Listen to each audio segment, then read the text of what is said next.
بارئ الخلائق أجمعين بارك الأنبياء والمرسلين والصلاة والسلام على أشرف الأولين والآخرين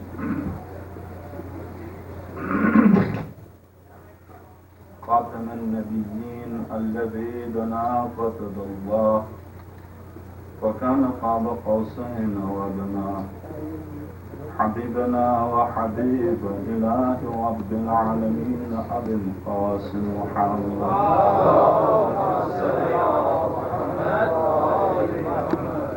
وعلى آله الأطيبين الأطهرين غر الميامين المحجلين الذين أذهب الله عنهم الرجس وطهرهم تطهيرا.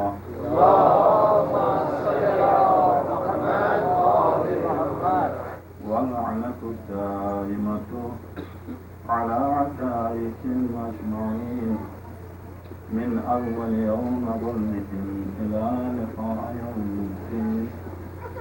وبعد فقد قال الحكيم في محكم كتابه العظيم ومبرم خطابه الكريم قوله الحق وهو أصدق القائلين. بسم الله الرحمن الرحيم. إن الذين قالوا ربنا الله ثم استقاموا تتنزل عليهم الملائكة ألا تخافوا ولا تحزنوا وأبشروا بالجنة التي كنتم توعدون. صلوات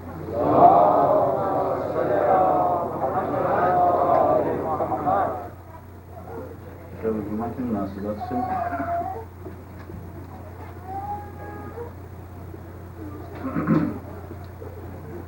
مختصر مجلس تاکہ دو محرم ہے کوئی دل خالی نہ ہو. ہمیں تکلیف کی وجہ سے بہت مشکل تھا. قرآن کریم کا ارشاد ہے ان الذین قالوا ربنا اللہ، وہ لوگ جنہوں نے یہ کہا اللہ ہمارا رب ہے، ثم استقاموا، اپنے اس قول پر انہوں نے استقامت دکھائی. تتنزل علیہم الملائکہ، خدا ایسے لوگوں پر ملائکہ نازل کرتا ہے. جب ملائکہ آتے ہیں ان کے پاس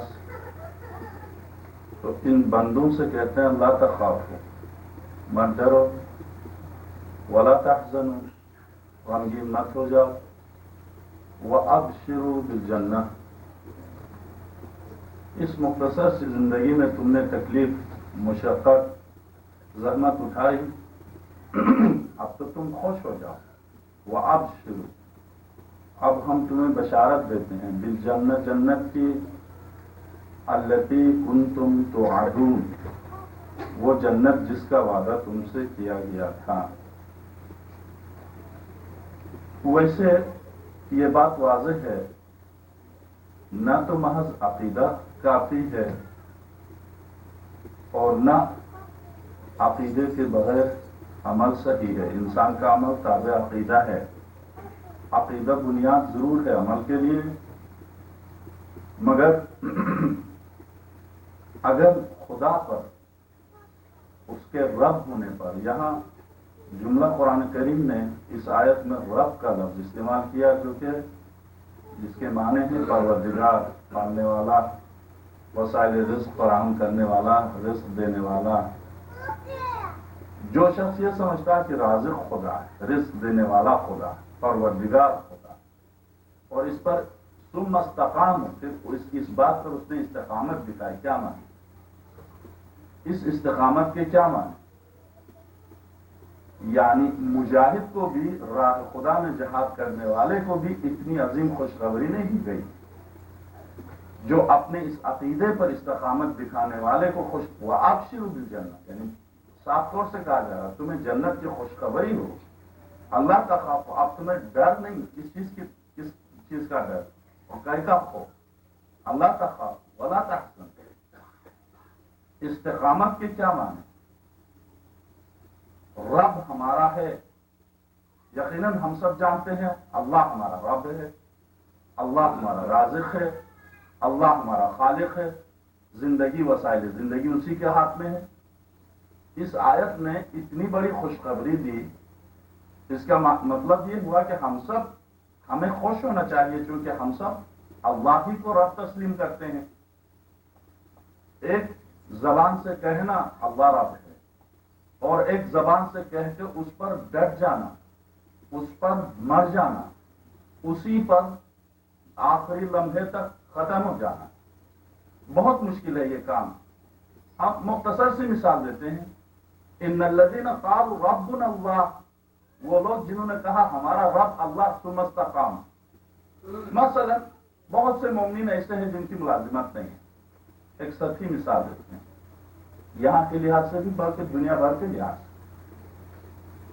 انسان کا اہم ترین مسئلہ اقتصادی مسئلہ ہے، اور اقتصادی مسئلے کے بارے میں پیغمبر اکرم کا ایک مختصر سا ارشاد ہے، الفقر کاد ان یکون کفرا۔ بعض اوقات انسان کو اقتصادی پریشانی کفر کی طرف لے جاتی ہے، اسے کافر بنا دیتی ہے، یہ پیغمبر اکرم کا ارشاد۔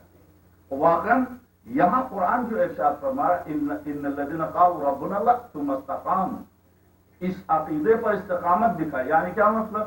مجھے پتا ہے میرا رب رازق ہے، میرا رب خالق ہے، مجھ سے یہ ضرور کہا وَأَن لَيْسَ لِلْإِنسَانِ إِلَّا مَا سَعَىٰ، ہم نے انسان کے لیے اس کی محنت کا پھل رکھا، اس کے یہ نہیں کہا کہ تم لیتے رہو ہم رزق دیں گے، مگر اس زمین کا دسترخوان بچھا کر نعمتوں سے سجا کر ہمیں جو بلایا گیا ہے، یقیناً چننے کے لیے ہم سے کہا گیا ہے، چننا ہمارا کام، مگر بعض اوقات چنتے ہوئے ہمیں نہیں ملا، اب ہم پریشان ہو گئے۔ اب میرے سامنے چند مسائل ہیں۔ ایک مسئلہ یہ کہ میں اگر اسٹور پر، ایک ایسا اسٹور جہاں خنزیر کا گوشت بکتا ہے، ایک ایسا اسٹور جہاں شراب بکتی ہے، ایک ایسا اسٹور جہاں پر حرام چیزیں بکتی ہیں، میری اقتصادی مشکلات مجھ سے کہتی ہیں نہیں اب مرنا تو نہیں ہے، بالآخر مجبوری ہے، مجھے کرنا ہے۔ یہاں قرآن کہتا ہے ان الذین قالوا ربنا اللہ، اگر واقعاً اللہ کو رب تسلیم کیا ہے اور اللہ کو رب تسلیم کر کے چند دن تم اقتصادی پریشانی کو برداشت نہیں کر سکتے، یہاں پر امتحان لیا جا رہا ہے کہ تم اب یہاں دیکھنا ہے کہ غربت و فقر و فاقے میں کتنے دن غربت برداشت کر سکتا ہے، کتنے دن بغیر ملازمت کے رہ سکتا ہے، کتنے دن، یعنی حلال کا ظاہر ہے کہ ہم سب اپنے اپنے بعض سوائے بعض کے جو تحصیل علم کے لیے آئے، بعض جو وسائل زندگی کی تلاش میں آئے، کیا ہمارے ممالک جہاں سے ہم آئے وسائل زندگی سے بالکل خالی ہیں؟ خدا کے فضل و کرم سے تمام تر وسائل موجود ہیں، یہ اور بات ہے کہ چند افراد لوٹتے ہیں، جو محروم ہیں وہ ہجرت کرتے ہیں، ہجرت کرنا، وسائل رزق کی تلاش کرنا، رزق حلال کے لیے جانا، سفر کرنا مستحبات میں سے، بلکہ احادیث میں ہے کہ جو شخص حلال رزق کی تلاش میں گھر سے نکلے اور اگر موت آخر ہوتی ہے تو ایسا ہے جیسے راہ خدا میں شہید ہوا۔ درست ہے، مگر ہم حلال رزق کے تلاش میں آئے، یہاں آ کے بجائے حلال کے آئے اسی حرام میں چلے گئے۔ خنزیر کا گوشت بیچنا حرام تھا، ان کو بھی بیچنا حرام تھا جن کے ہاں خنزیر کا گوشت جائز ہے، یعنی مذہبی طور پر جائز نہیں ہے ان کے ہاں، اور شراب پینا ان کے ہاں مذہبی طور پر جائز نہیں ہے، کسی پیغمبر کے ہاں کسی شریعت میں جائز نہیں ہے۔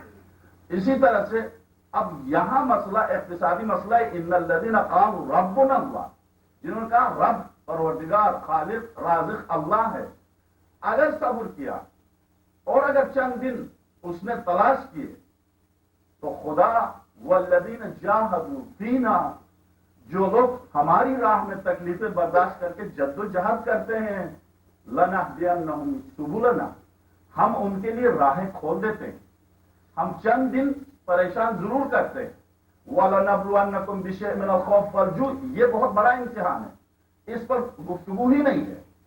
ایک ایمان کی ابتدائی اسٹیج پر واقعاً کسی نے کہا ان الذین قالوا ربنا اللہ ثم استقاموا، استقامت دکھائی، اور اس چند روزہ غربت و فقر و خدا کی خاطر، کیونکہ خدا نے شراب بیچنا حرام قرار دیا، میں نہیں بیچتا ایک مسلمان کی حیثیت سے، خدا نے خنزیر کا گوشت بیچنا صریح قرآن کریم کی آیت ہے حرام قرار دیا، نہیں بیچتا میں۔ یہاں پر میں نے اپنی بھوک برداشت کی، بچے تڑپ رہے ہیں، ان کی آوازیں میں سن رہا ہوں، خدا بھی سن رہا، خدا سب سے زیادہ ارحم الراحمین ہے۔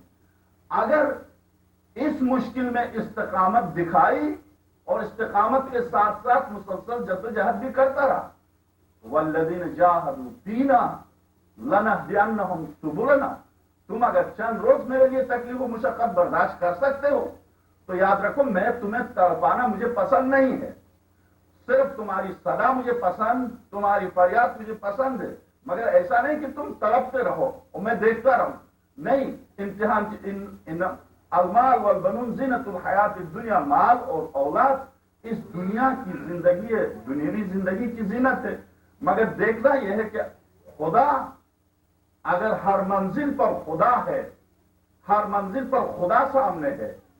سید الشہداء سلام اللہ علیہ جو ارشاد فرماتے اتنی عظیم قربانی، الہی حضرت امام حسین کر دوں گا، الہی ترکت الخلق ترا فی ہواک، میں نے اس پوری کائنات کو صرف تیری خاطر ترک کیا، وَأَيْتَمْتُ الْعَيَالِ لِكَيْ أَرَاكَ، میں نے اپنے چھوٹے بچوں کو یتیم اس لیے بنایا کہ میں تجھ تک پہنچ جاؤں، میں تیری زیارت کروں، لِكَيْ أَرَاكَ۔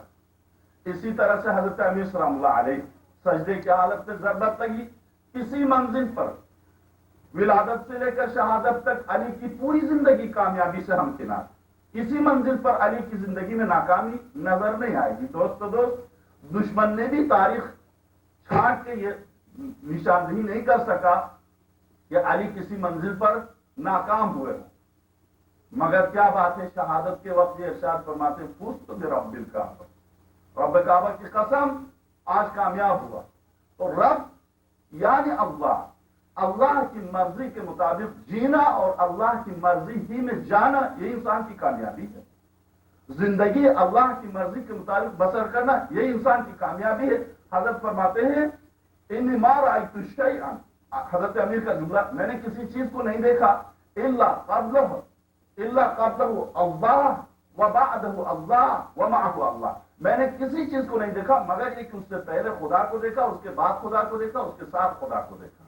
تو اس منزل پر اگر واقعی انسان اس طرح سے ہو، خدا اس کے ہر وقت خدا کے سامنے تصور کر لے، ثم استقام، اس عقیدے پر استقامت دکھائے، جھوٹ بولتے وقت، غیبت کرتے وقت، تہمت لگاتے وقت، نمامی کرتے وقت، ادھر کی بات ادھر لے جائے، اگر ان باتوں پر خاص طور سے چونکہ ایک مومنہ کل ایک مومنہ کا انتقال کی، مومنہ کے انتقال کی خبر آئی تھی، محرم کی مناسبت سے ہم نے کوشش کی تھی اپنے موضوع سے متعلق گفتگو کریں، مگر یہ بخار جس نے کمر توڑ دی ہے، دعا کیجیے خدا بحق حضرت زہرا شفا دے تاکہ ہم آپ کی بہتر خدمت کر سکیں، ورنہ زحمت ضائع نہ ہو جائے۔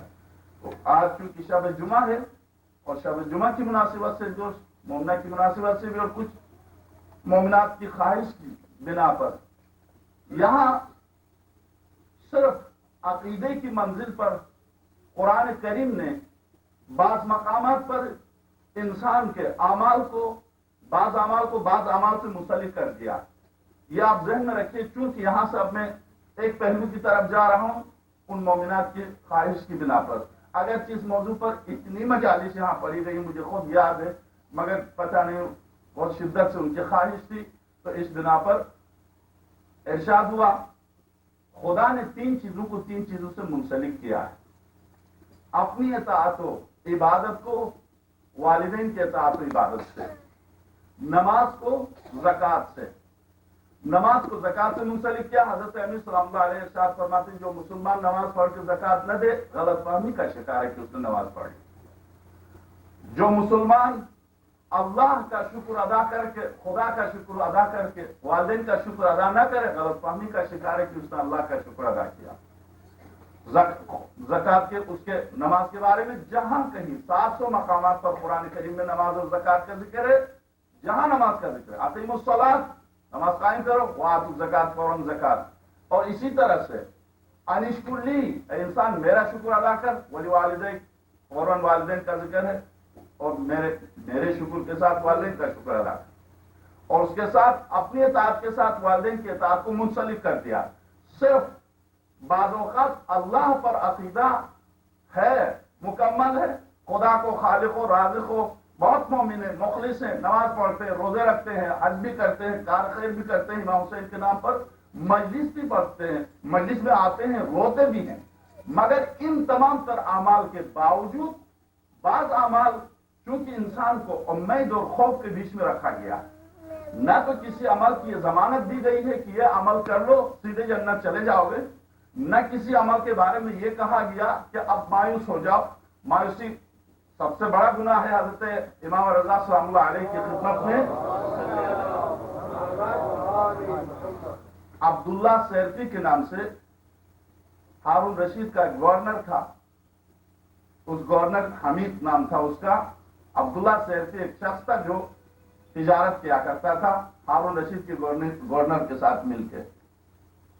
باب مایوسی حضرت آیت اللہ دستاویز کی کتاب گناہان کبیرہ جس کا اردو میں ترجمہ ملتا ہے. حضرت کی خدمت میں پہنچا، اس نے کہا فرزند رسول رمضان مبارک کا مہینہ تھا، میں مال تجارت لے کے سفر سے واپس آیا تھا تو مجھے ہارون رشید کے گورنر نے بلایا. میں جب اس کی خدمت میں پہنچا دوپہر کا وقت تھا، دسترخوان کھانے سے سجایا تھا. اس نے نوکر سے کہا ہاتھ دھلاؤ، وہ تشت اور پانی لے کر آیا. اس نے ہاتھ دھلایا، میں نے بھی ہاتھ دھویا، اس نے بھی دھویا. اور جس وقت دسترخوان کی طرف میرا ہاتھ بڑھا اس وقت مجھے یاد آیا میں تو روزے سے ہوں. میں نے اپنا ہاتھ کھینچ لیا. اس نے کہا کیوں تو نے اپنا ہاتھ کھینچا؟ کہا اے امیر، ممکن ہے آپ کو کوئی تکلیف ہو، کوئی بیماری ہو جس کی وجہ سے آپ نے روزہ نہ رکھا ہو. یعنی اس سے اندازہ لگائے اس وقت وہ ظالم و سفاک و قاتل بھی روزہ ترک نہیں کرتے تھے. یہاں تو بہت مشکل ہے. یہاں وہ ظالم اتنے قاتل، اس کے باوجود فرائض کا ان کو اتنا احساس تھا. کہتا ہے نہیں مجھے کوئی تکلیف نہیں ہے، تو پھر آپ نے روزہ کیوں نہیں رکھا؟ جب اس نے عبداللہ نے کہا تو نے روزہ کیوں نہیں رکھا، ہارون رشید کے گورنر نے کہا اب میری نماز اور میرے روزے کا کیا فائدہ. یہ کہہ کے اس نے رونا شروع کر دیا. جب اس نے رونا شروع کیا تو فرزند رسول میں نے کہا رونے کا سبب؟ وہ کھانا کھاتا گیا، روتا گیا. جب کھانا ختم ہو چکا، دسترخوان سامنے سے اٹھایا تو میں نے پوچھا امیر آپ کیوں رو رہے ہیں؟ اس نے کہا اے عبداللہ، ایک دن میں ہارون رشید نے مجھے بلایا. میں جب اس کے پاس گیا، رات کا وقت تھا، سامنے سب غلاف میں تلوار تھی. مجھ سے سوال کیا تیری مجھ سے محبت کتنی ہے؟ میں نے کہا حضور آپ مجھ سے، میری جان سے، میری اولاد سے زیادہ عزیز ہیں. کہا چلے جاؤ. میں جب نکلا تو دوبارہ مجھے بلایا، پھر یہی سوال کیا. اب مجھے خوف سا محسوس ہوا کہ مجھ سے کیوں اس طرح کا سوال کیا جا رہا اور رات کے وقت اس طرح سے کیوں بلایا جا رہا. کیونکہ قدیم زمانے میں شہنشاہ کوئی بات کسی کی سنتے نہیں تھے، کوئی عدالت تو ہوتی نہیں تھی، برائے نام جج ہوتے تھے، وہ بھی بادشاہوں کے کہنے کے مطابق چلتے تھے. خلاصہ اس نے 3 دفعہ، جب تیسری بار مجھے بلایا تو میں نے کہا مجھے حضور آپ کو میں دین سے، مذہب سے، عقیدے سے اور اولاد سے زیادہ عزیز رکھتا ہوں.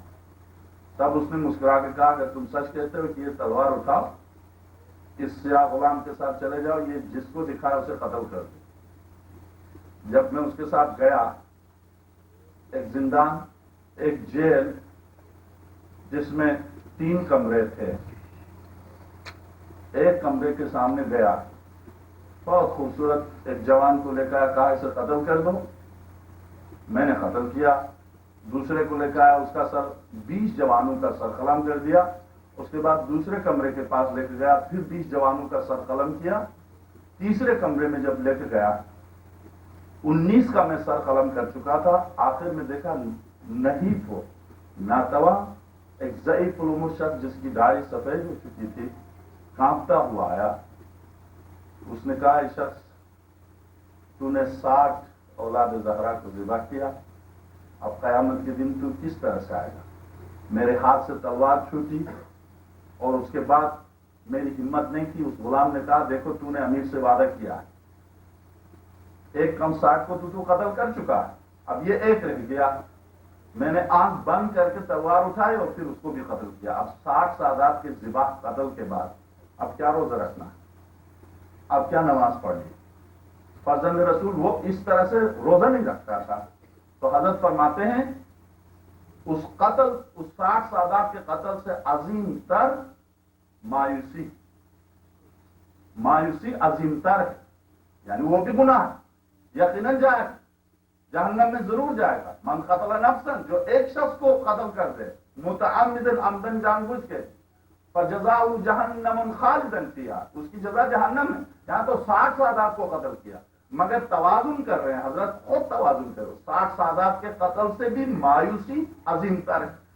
رحمت خدا سے کسی منزل پر مایوس انسان کو نہیں ہونا چاہیے، مگر چونکہ خدا نے بعض احکام کو بعض احکام سے مربوط کیا ہے، جیسے اپنی عبادت کو، اپنی اطاعت کو والدین کی اطاعت سے، جو روزے رکھے، حج کیے، زکات دیے، مجلس پڑھ لی، زیارت بھی کی، مگر سرور کائنات کا ارشاد اگر اس کی ماں اس سے ناراض ہے،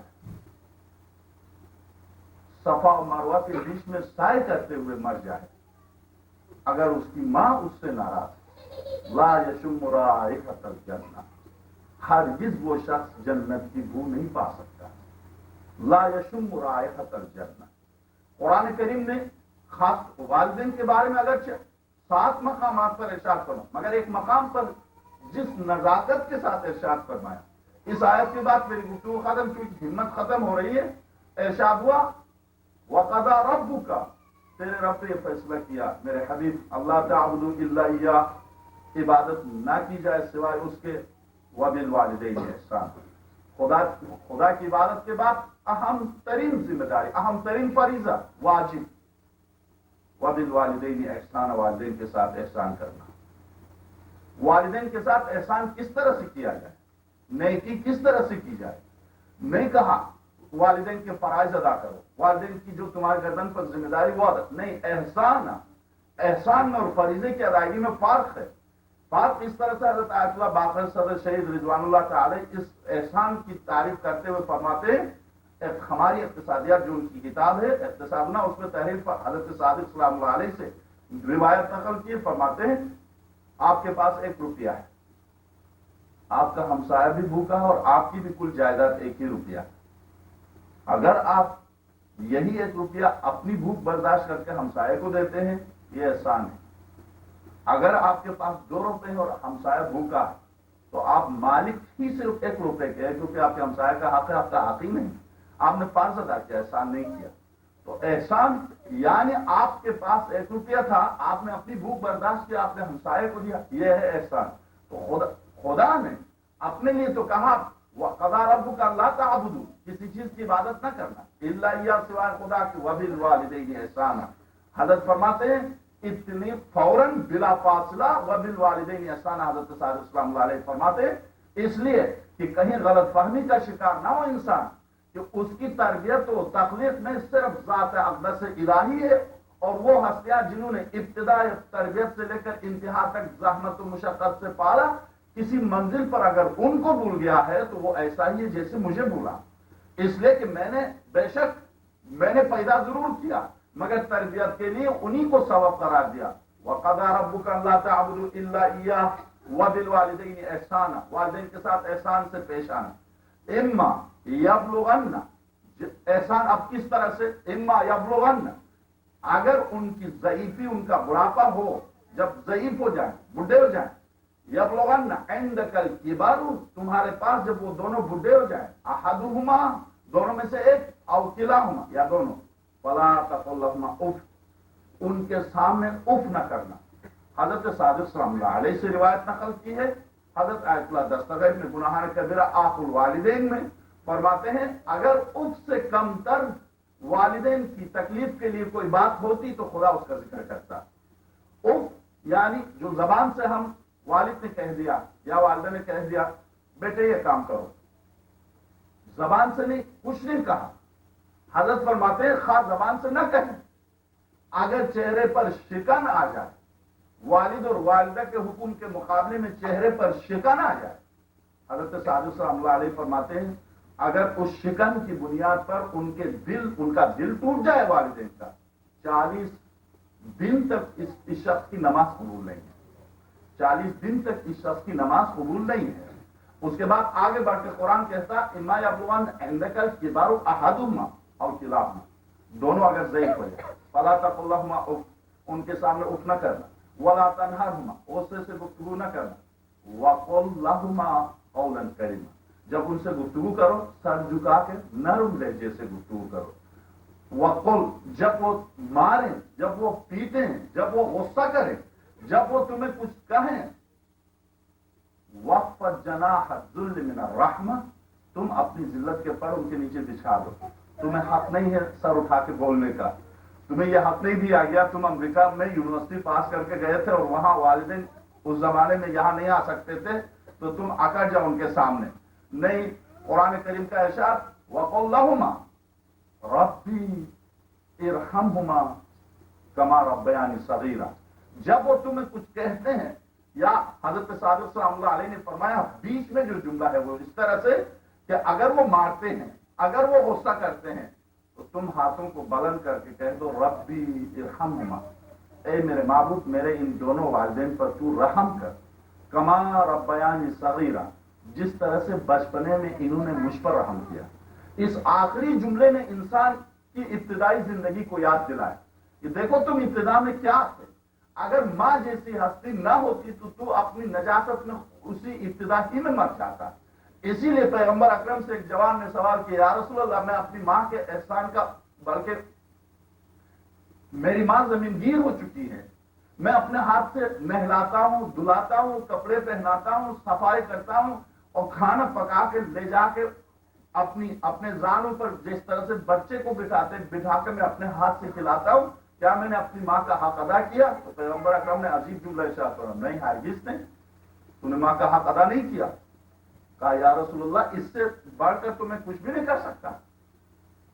تو کیا کر سکتا ہے؟ جس لمحے تجھے جنا ہے اس لمحے کی قیمت ادا نہیں کر سکتا۔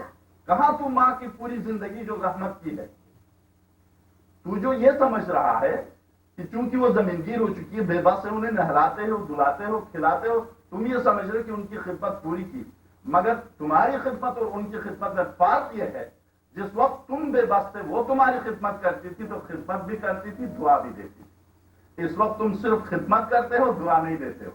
اس وقت تم ان سے تنگ آ چکے ہو جبکہ وہ تنگ نہیں آتی، وہ بلکہ خوش ہوتی تھی، وہ تمہاری خدمت کر کے دعا دیتی تھی کہ میرے معبود میرے بچے کو صحت دے، میرے بچے کو جلد سے جلد تندرستی دے۔ اب جبکہ تو خدمت کر رہا، تو دل سے دعا نہیں دے رہا، صرف خدمت کر رہا، کہاں ماں اور کہاں تو۔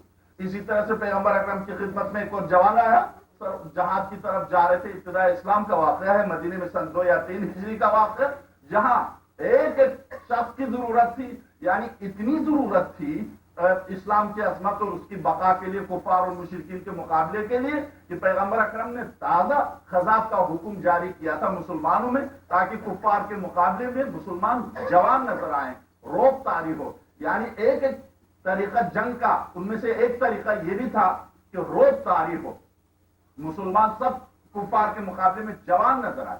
اس منزل پر اتنی اہم، اس قدر اہم مقام پر ایک جوان آتا ہے سرور کائنات کی خدمت میں، یا رسول اللہ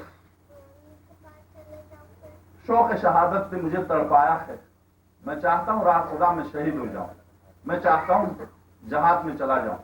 تو پیغمبر اکرم نے فرمایا اے جوان، اگر تیرا جو جذبہ ہے شہادت کا، اس جذبے کے مسلمان پیدا ہوں تو کوئی مسلمانوں پر کامیاب نہیں ہو سکتا۔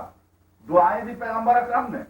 اس جوان نے رو کر طرف سے کہا یا رسول اللہ صرف ایک مشکل ہے میرے سامنے، اس کو حل کیجئے۔ کہا کیا؟ ضعیف ہے میرے والدین ضعیف ہیں، ایک لمحے کے لیے اپنے سامنے سے مجھے ہٹنا پسند نہیں کرتے، ایسی صورت میں میرے لیے کیا حکم؟